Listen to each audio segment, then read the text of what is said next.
Hi mga mi! Meron na naman tayong day in the life dyan.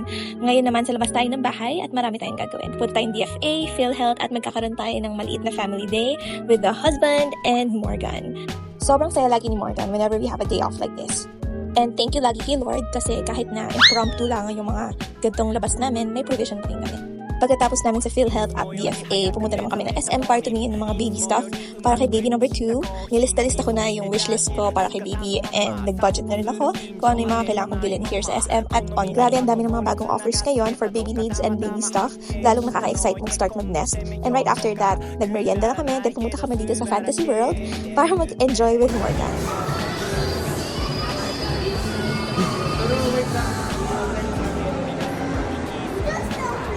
Yes, excited na yan pumasok.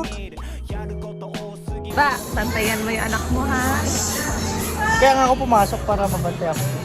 Sige, asahan kita.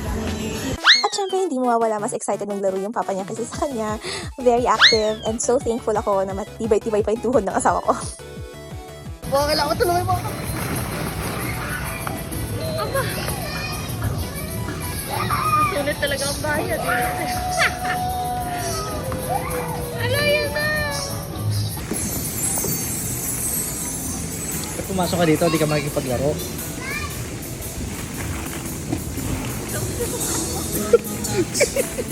Aray ko!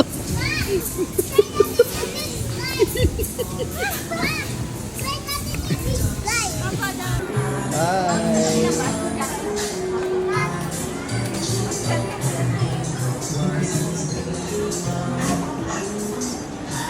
Bye!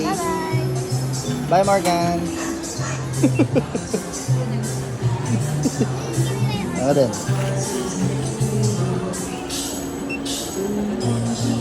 Access denied!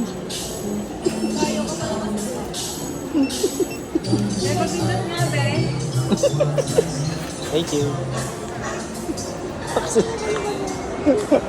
Access denied. Oh my gosh!